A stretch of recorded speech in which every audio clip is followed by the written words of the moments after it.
Good morning, everybody. My guest this morning is Jereon Corthout. He's the co-founder and CEO of Salesflare, the intelligent CRM that startups and small businesses love to use. Now, prior to Salesflare, he was helping companies to implement the new CRM, marketing, and sales. Salesflare kicked off when he and his co-founder, Jereon, found a way to automate their CRM data. Salesflare's mission is to automate everything in sales, but the irreplaceable human contact. Jereon, are you ready to take us to the top?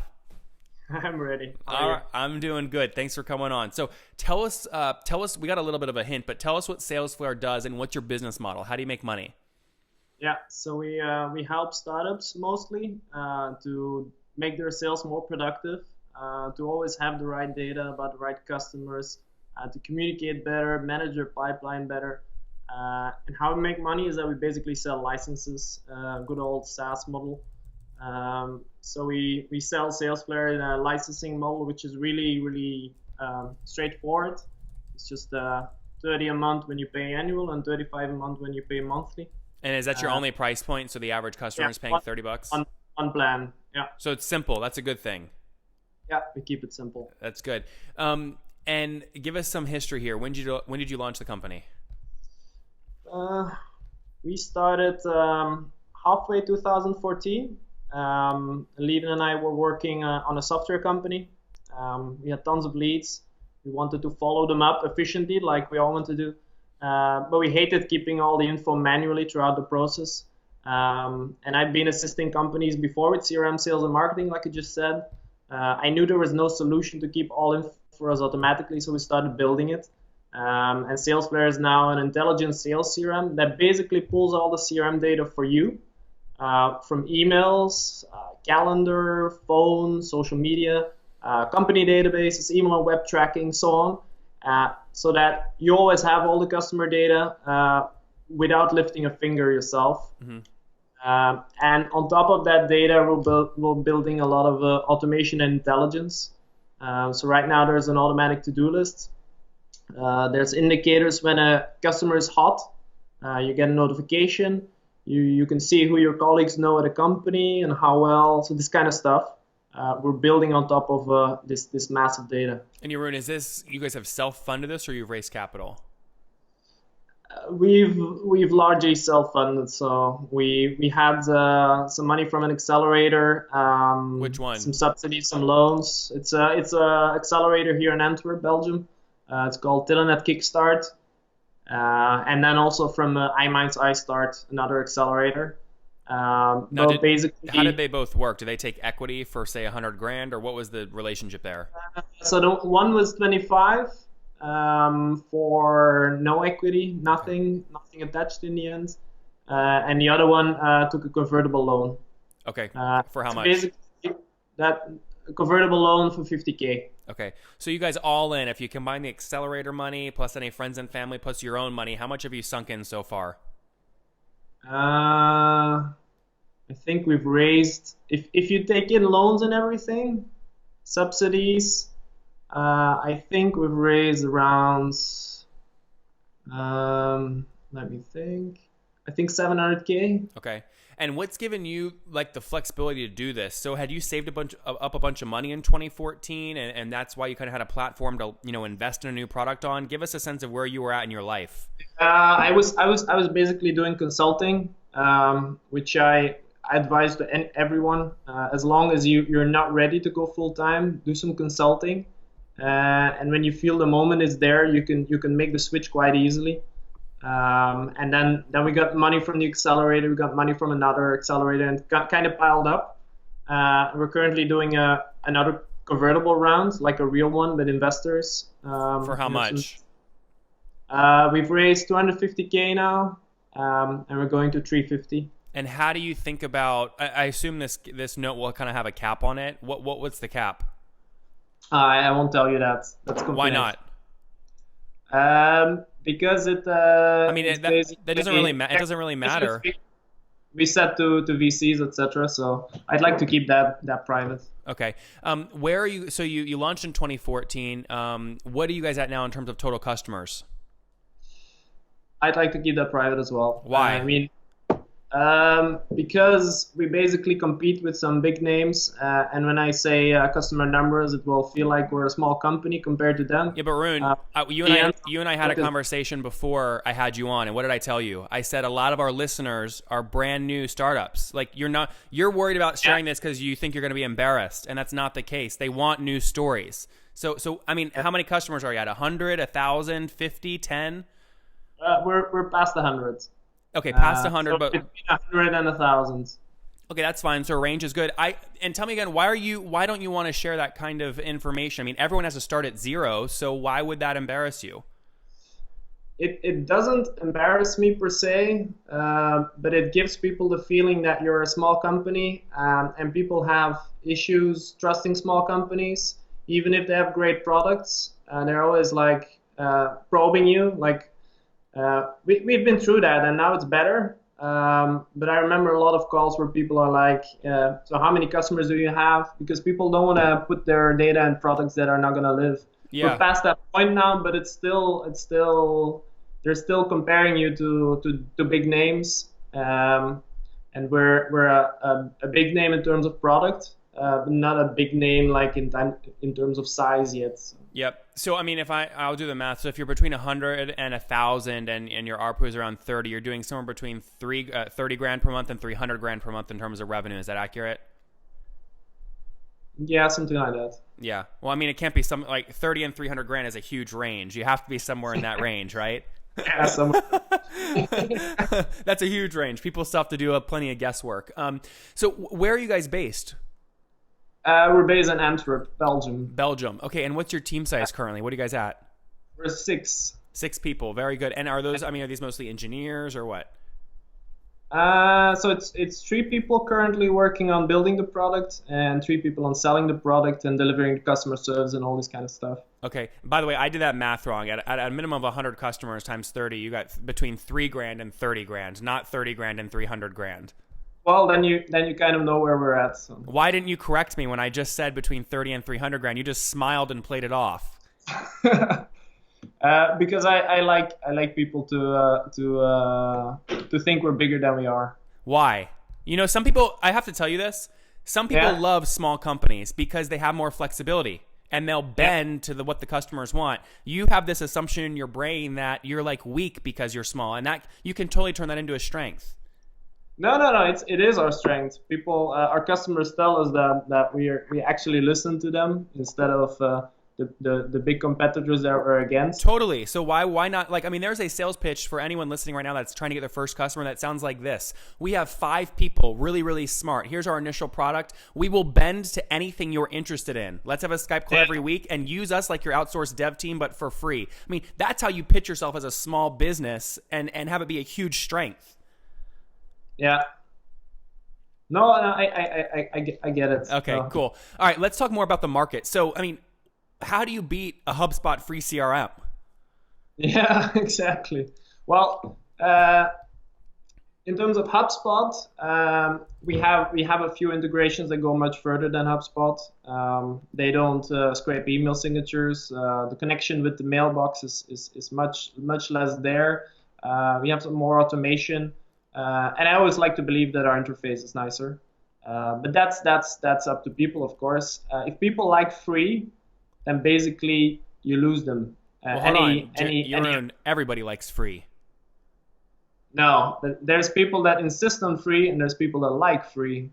And if people understand that CRM is crucial to a business, and you rather have a good one that is not free than well, you're making the assumption that it's not good if it's free, right? Which is a completely false assumption. A large company can subsidize a big product like Amazon did with diapers to put the diapers.com out of business. Yeah. I mean, this is why HubSpot's doing what they're doing. I completely understand why they're doing what they're doing, but try our product and you'll see that it's better than HubSpot. Yeah, but so how do you beat them though? I mean, that's the key. I mean, let's say that you are better than them. When I do a tick by tick measurement of like, is it better? Is the data better? Let's say you are better. Yeah. That analysis does not matter if they out distribute you. So how do you beat them from a distribution perspective? How do you get more people to try yours? And then you're making the assumption that once they try you, they're going to stick. Mm-hmm. Yeah, most people stick after they try. My question is, how do you get more people to try? How do you beat HubSpot's distribution channels? That's indeed that's a big channel, and it's not just HubSpot. Huh? There's a huge market full of CRMs. It's just what we're aiming at is sales automation, and providing data in an automated way, but also making sales more and more automated.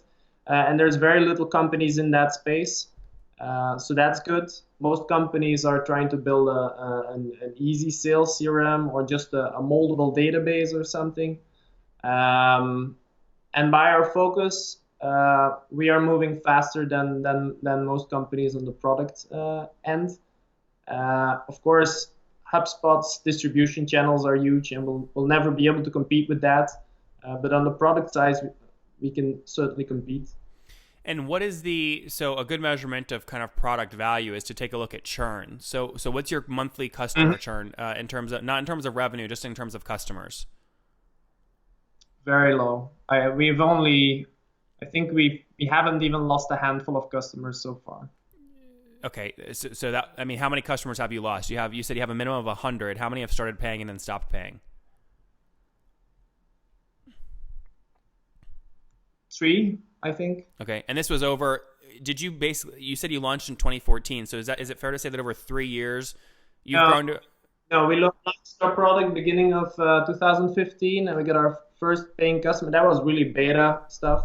We had our first customer end of 2015. Okay, so you got your first customer end of 2015. So you had all of 2016, the first few months here of 2017. You've grown it to about 100. You've lost about 3 over that period. Yeah. That's actually, I mean, assuming you're measuring this, how most companies measure it, for the SMB space at a $30 price point, having 3 people churn over 2 years is actually extremely low. I mean, that's shockingly low. Yeah. Usually you're seeing SMB churn anywhere between 4 and 8% monthly. Mm-hmm. Yeah.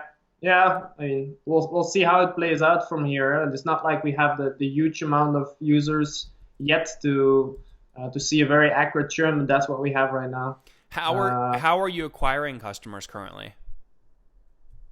We do all the usual stuff, but we try to do it better. So we have a blog, and we distribute the content to lots of places. We're doing outbound emailing, presence on different sites, presence on social media. But we're currently mostly focusing on is making startups successful in terms of sales. Yeah, but because we noticed that a lot of our... Yeah, you ruined my question though. Is like, where are you getting new customers from? I understand your focus. I understand what you're doing, but like, are you spending on paid advertising? Is it from Facebook? Is it from Twitter? Where are you getting new customers? No, we don't do so much paid advertising. We only do paid advertising to distribute our content better, and that's on Facebook mostly. A lot of our customers recently are coming from Product Hunt. Because we were on Product Hunt 2-3 weeks ago, and that was huge. You had said on your Facebook page that Product Hunt had driven you about 200 new trials, 4,000 unique visitors to the website, 763 upvotes. 2 days. That was just in 2 days. Got it. After this, our traffic is still higher than it was before. So how many total you said you have about more than 100 paying customers. How many trials have tried the platform between mid 2015 and now?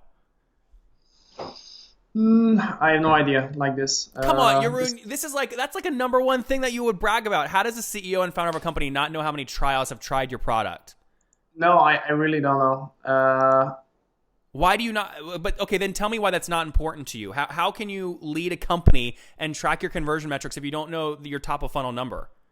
No, I track the conversion. So I track the amount of people that convert on the website. I track the amount of trials we have in 2 weeks.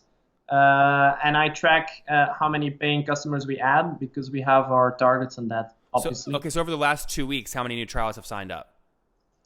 You see, I think we're around 250 now. Okay, and on average, how many of them convert into a paying customer?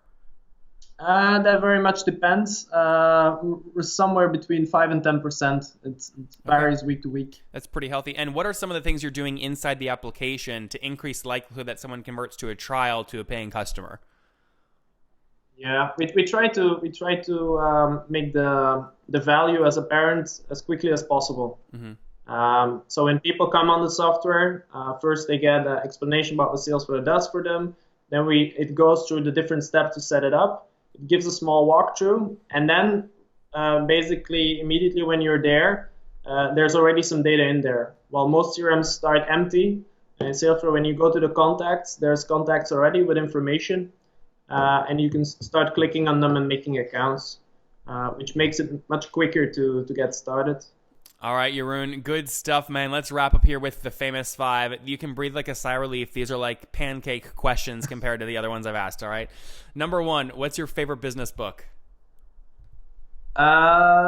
Business book. The one that I read a few times recently was The Alchemist by Paulo Coelho. It's not really a business book, but it's kind of a business book, if you know what I mean. Yep. Number 2, is there a CEO you're following or studying currently? I'm not studying anyone in particular, but I've been reading some biographies. Tony Hsieh from Zappos, Elon Musk, Steve Jobs, Jeff Bezos. It's interesting to see how they build their business and on what ground and what values. It's a good inspiration. Number 3, what's your favorite online tool, like Acuity scheduling? Zapier. Yep, good one. Number 4, how many hours of sleep are you getting every night? 7 to 8. It depends. And what's your current situation? Married, single, do you have kids? I'm married. Not married. Marrying. Engaged. No kids. Engaged. Yeah. Engaged, not married yet. And how old are you, Jeroen? I am 32. Okay, last question. Take us back 12 years. What do you wish your 20-year-old self knew? When I was 20, I was really committed to studying. I had some side projects, like selling cell phones, making websites and stuff. I wish I started bigger things earlier. I wish I understood that if you just think a bit bigger, you can make bigger things and learn quicker. Guys, there you have it from Jeroen. He wishes he started bigger or started thinking bigger earlier. His company now that he's focused on is called Salesflare, launched in beta 2014, first paying customer 2015 now, over 100 paying customers, paying $30 a month. Again, focused on this intelligent sales CRM space, $700,000 raised, currently raising a capped note in the process of doing that right now. Jeroen will stay in touch. In the meantime, thanks for taking us to the top. Yeah, thank you.